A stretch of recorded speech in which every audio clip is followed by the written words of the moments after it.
How is everyone feeling this morning? How's everyone feeling? We're feeling righteous. Righteous. And that's the way it should be. We had a fun night last night, you know. It was Orange Goblin, the Holy Grail, and we got added to the show. And then we ended up just going and checking out Bam Margera's house for a couple hours. Which was pretty cool, judging from the pictures that I saw on Facebook. Yeah. His house is ridiculous.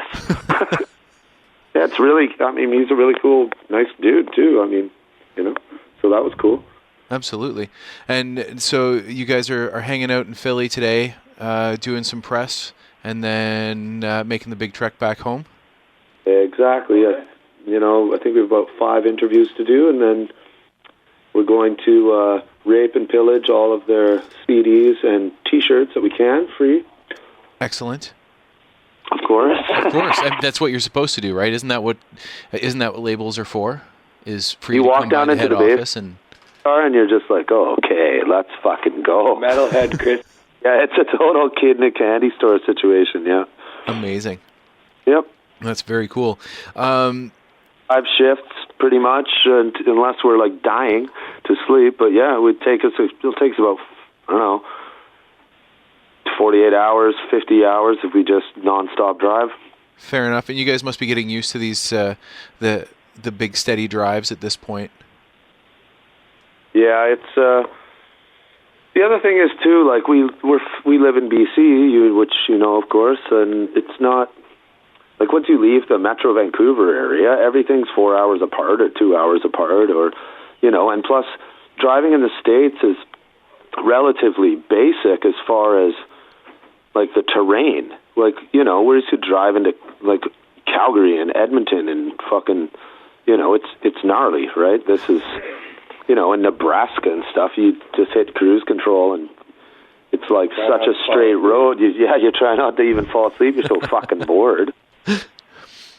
Easier on the vehicle, and you know, we're getting used to it. The Lamb of God tour had some really long trips and like really early load-ins. Right. So yeah, like a 4-hour, 5-hour drive for us now is like fucking nothing. We just throw on a movie or something, and you know.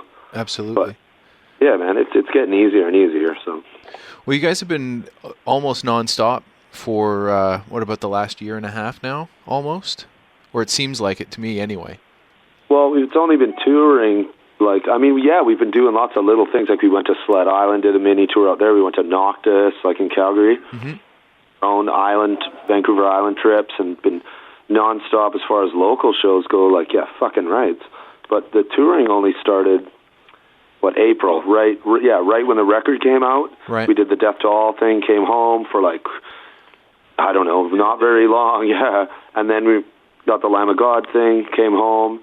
Kenny got married and went on his honeymoon, and then we just right back out on this Tesseract thing. And we were actually ready to go again. Today was like, I think tomorrow we have off, and then it was Sepultura for a month. So right. We'd still be, you know, we'd still be going right now if that wouldn't have got canceled. Right. Have you guys? And then next year we're already starting to plan for the spring, and then we're going to Europe for 3 weeks. And I'm not sure when we can tell everybody about who we're touring with and the dates and everything, but yeah, we play in Roadburn, 2 other festivals that I know of, and 3 weeks with a pretty cool Relapse band. So awesome. Mm-hmm. That sounds like a whole lot of fun and a whole lot of great exposure for you guys. Yeah, I think so, man. We've been really, really, really lucky. So, and the guys that work for us and we work for them and everything, they get shit done, you know. So it's pretty humbling and crazy. Like last night, when the Orange Goblin dude is a band I've been listening to and Boone's been listening to since like the early 2000s, first records. When they're, you know, when you see it, it's not that big of a deal. But when one of those guys is wearing your T-shirt because he watched you play, liked you so much, went backstage before they played, put on the fucking shirt, it just means a lot. And that happens tons. You know, shit like that, where like we showed up last night and, you know, Holy Grail was like stoked because we were on the bill. We didn't even know they knew we fucking existed. You know what I mean? Right. So that kind of shit, it happens a lot now. It's really cool. That is very cool. And is it? Do you think a lot of it has to do with the fact that you guys are out there and touring so much that you're getting exposed? That these other bands are getting exposed to you? The exposure, I think, like you were saying, it's really nice. We played with High on Fire last year, and it makes it. And they knew who we were, or Goat Whore, or fucking whoever, right? Because it makes it less awkward for us because we're a new band. You don't have to be like, oh, hey, we're in Ancients, you should check us out. They already are like, oh, we fucking heard of you, So it's really, we are getting a lot of exposure, and I think it's due to the people that are working for us are fucking awesome. Now, one of the things that you guys have managed to not have to do is do a full coast-to-coast Canadian tour as of yet. Any thoughts or plans on doing something like that? Yeah, we've definitely been talking about it quite a bit lately. We know it's something that we have to do.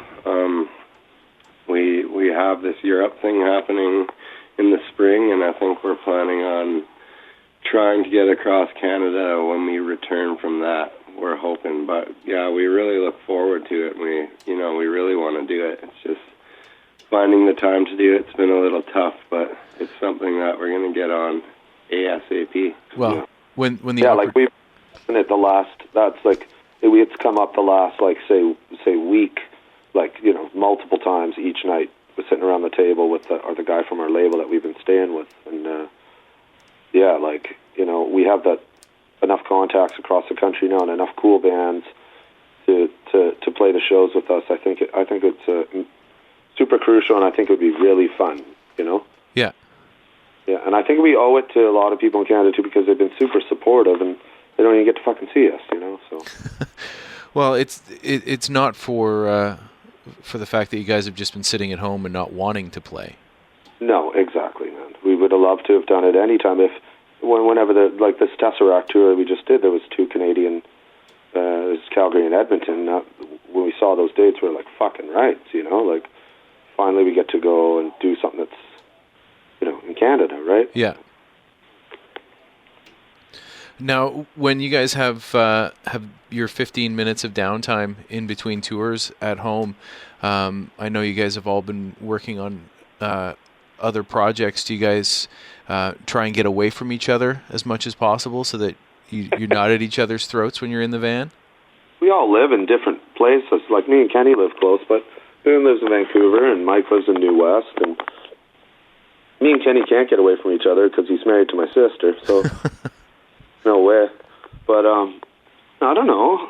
I think so. After the first 2 tours, like the Death and Lamb of God, we spent a shitload of time together. So we took like a good couple or few weeks break of just relaxing. It's not intentional. It's not like intentional. It's just how it is. Like you're done with Ancients for the time being. So you got other, you're home with priorities, work and stuff, and other. Kenny and Mike could play in other bands, right? It's like Black Wizard 16. So, but we're all like best friends, so we never hate each other ever. It's just a matter of getting our shit together. I don't screen Boone's calls for a certain period of time. Let's put it out. Fair enough. How would I get into any shows? Boone, you wouldn't get into any Nothing Is Heavy shows, exactly. That alone must keep you pretty busy. Even just be not including the stuff with Ancients, doing the Nothing Is Heavy shows must keep you pretty busy when you're at home as well. Well, we did a lot of shows last year, so it kind of I think I did 70 plus last year, so it was busy. But I got burnt out pretty quick, and I have my friend Jason. He's like my partner now, so he just runs the shit. And when I get back, I'll get into it. And I'm starting to be a little more selective of which ones I kind of take the lead on. Right. And so I can't be everywhere at once. So yeah, I'm pretty busy with that. I have a regular job as well, and the guys all have regular jobs. Boone and Mike are window washers on high-rises, and Kenny's a metal roofer, like high-end, nice metal residential stuff and shit. So, you know, Black metal. we're hard-working dudes all the time. Absolutely. When it comes to writing stuff for Ancients, I know you guys incorporate a lot of acoustic guitar stuff. Do you guys write on acoustic and then bring it in and kind of build the songs around that, or do you bring the acoustic parts into stuff that's already existing? Like, do you jam it out on electric and then bring the acoustic in? The acoustic stuff really usually just starts from like having one in the living room and playing a riff you like, but it's never like a process. It's just whatever kind of instrument you're playing on at the time that you write the riff on. Yeah. So we never really build them around certain parts. It's just kind of writing riffs and smushing them together. I think in the acoustic stuff, not that little interlude section, because that was an intended thing, but I think the like intros that have acoustics overlapping the electrics and stuff was, if I'm not mistaken, not an afterthought, but something that it was an addition to, like, you know, or I think this part, it's a clean guitar intro. I think it might sound better with an acoustic guitar. So Jesse, the guy that recorded our record, and Kenny would, you know, either layer it on top of already clean guitars or start with that as the bass for the intro or whatever, right? Like, it wasn't like intended to be like, these intros need acoustic guitars only, but because if you listen, most of them have, you know, electric over top. They combine to make a great sound, you know. They're always kind of meant to be acoustic parts, like when they're written, but it's, you know, we always try and put like a clean electric over most of the acoustic stuff anyways. I think maybe that had to do with something with like trying to replicate it live. Do you know what I mean? Yeah. Like you fucking whip out the acoustic on a stand like fucking Hatfield style, right? Like, kind of, you know. What the hell? Knocking. Sorry, man. That's Someone's okay. knocking here at the office. Angrily. I think it might be Gordon. What are you doing in my office? Like I said, I'm not 100% sure, but if they were intended to be, or if they weren't intended to be, they seem to be layered with clean electric, and so that we can, so it doesn't sound too foreign when we just play electrics live. Right. Do you know what I mean? Absolutely. At the level where we're throwing down a acoustic intro. Ovation on a stand. Yeah, on a stand. I just, you know, be able to replicate it with electric guitars. That's the deal, right? Yeah, fair enough. There's not going to be any acoustic guitars coming down from the rafters anytime soon.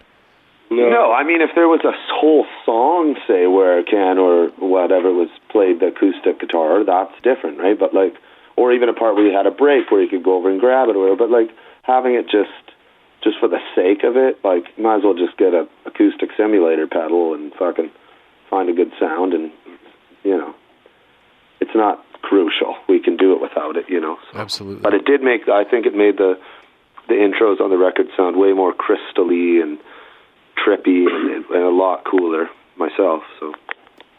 For sure. So when you guys were writing for the album, was it always with kind of dual-minded with the album and with the live performance in mind? Yeah, for sure. Like, you want to be able to make it. A lot of people say, "Oh, you guys sound just like the CD." It's because that's totally what you want to do. Like, you don't want to fucking make some music that you can't replicate live without backing tracks and fucking digital this and that and trigger samples and whatever, right? Like, that's a totally different thing than what we do now, anyways. That might, you know. We learned a little bit of a lesson from the EP. Yeah. There's some riffs that were really hard to play and sing on that EP.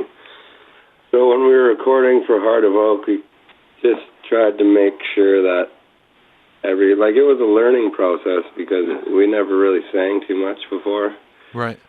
So we weren't, you know, sure what we were capable of doing or pulling off. So with Heart of Oak, we definitely kept in mind, we wanted to be able to play the parts and sing them with ease without having to, try too hard or struggle at them. Oh, as in comparison with the first two songs, no doubt. Yeah, totally.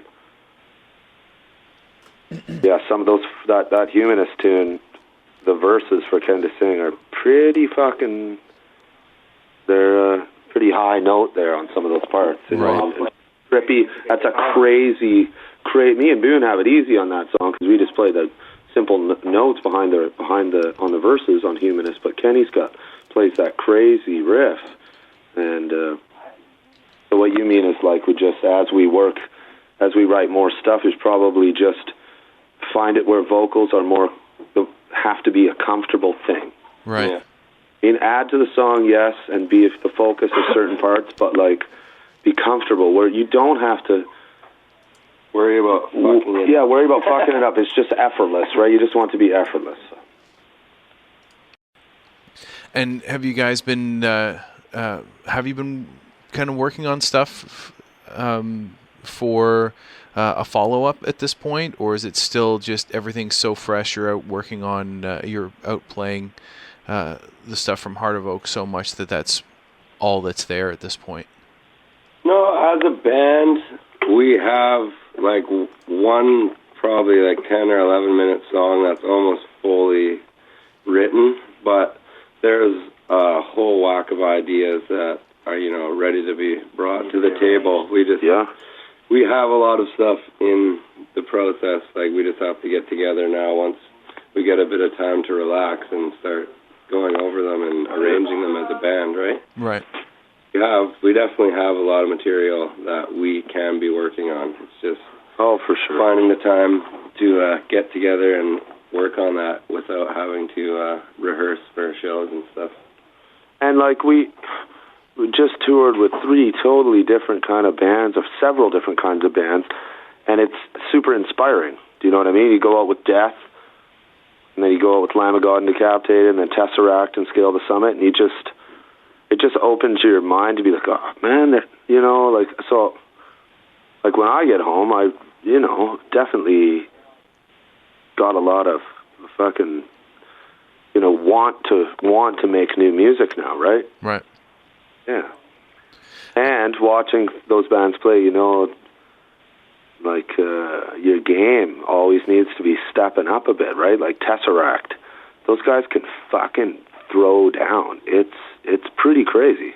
They're amazing musicians. So, and Scale the Summit, like just watching them every night, it just makes you want to like,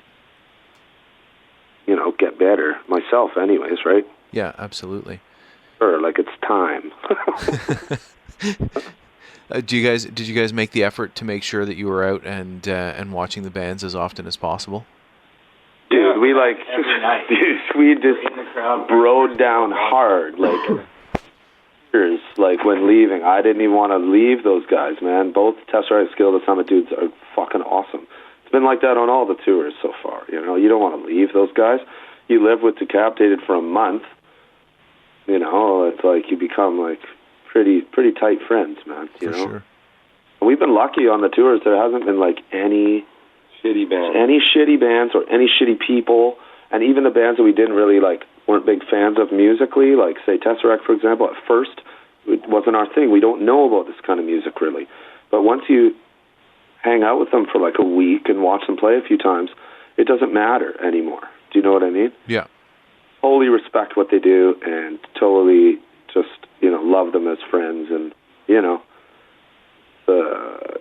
that's one of my favorite things about going on tours. You get home and you're just like, wow, I just made so many new awesome friends, That's very cool. When you guys were home for a little bit in between tours, does it feel weird to be home and not being out on the road and seeing a bunch of different people every night? I found it was really weird not being in a van mocking down the fucking highway, like being in a little steel box. It really was weird. Like I felt like for a few days like I had nothing to do, like I needed to be doing something, like we either need to be going somewhere or doing, you know what I mean? So I had nothing to do with myself. Yeah, I get used to it. I totally get used to it. You know, right now, if we would have had Sepultura, I'm so used to it after the other tours and this tour that it'd be no fucking problem. Like, maybe after the Death tour, we were a little shit kicked because that was our first thing, and we were like, holy, that took a lot out of us. Right. But right now, we're getting kind of better at this, so, you know, just keep going, you know, really. Yeah, if it wasn't for missing our wives and our own beds, yeah, exactly. Enjoy doing this all the time. Mm-hmm. I guess you know, like it is nice to be home though, but it is kind of trippy at first for a few days. Yeah, and going back to work, fucking licks. Yeah. I will extend that shit. I'm like, we're gonna be home on like maybe Wednesday night, Thursday morning, or some crap. I'm not going to work till Monday. There's no way. I'm not going in on Friday. Fucking nope. I'm going to sleep for like, you know, solid 48 hours. Just because. Just try and experience your own bed and your own home for a little bit. Ouch, and PVR TV. Yeah, exactly. Reward myself with the most massive hash joints ever. And like fucking, you know, just huge bowls of Cinnamon Toast Crunch. Healthy breakfast. Yeah, just I can't wait to eat some vegetables. Oh, like, fruit. I can't wait to eat a bunch, as much shitty stuff as I want, and as much good stuff. I just, anything, you know, that isn't like Taco Bell or Jimmy John's or fucking, you know, like Burger King or something, right? Maybe a home-cooked meal mixed in there somewhere. We found some secrets, like in the States, Cracker Barrel, Jimmy John's, and this place Wawa's are the shit, dude. Like, it's cheap, and it's real food, and you get a lot of it. But we had a no McDonald's rule on this tour because McDonald's in the States is like half as good as the diarrhea McDonald's in Canada. It's like even worse. It's a fucking, if you can even imagine that. It's dry. It's fucking horrid, dude. You get a hangover from it. Yeah, instantly, it's like, you know, it's way worse than Canada. Anyways, but we made a rule that we weren't going to do it this time, and we never found out about Wawa till last night, but that place is the shit. Oh, yeah. They should sponsor us for saying what. I've actually never heard of Wawa other than the town south of Thunder Bay. Where do you live? In Ontario? Yeah, we're in Thunder Bay, Ontario. That's what I thought. I knew when I saw the interviews with Wellwood, I was like, oh, sweet. All right. Yeah. So, what else you got for us? Anything? No, that's about it. Perfect. Nothing. Well, that was 24 minutes. You got some stuff there. All right. Oh yeah, I got one or two things.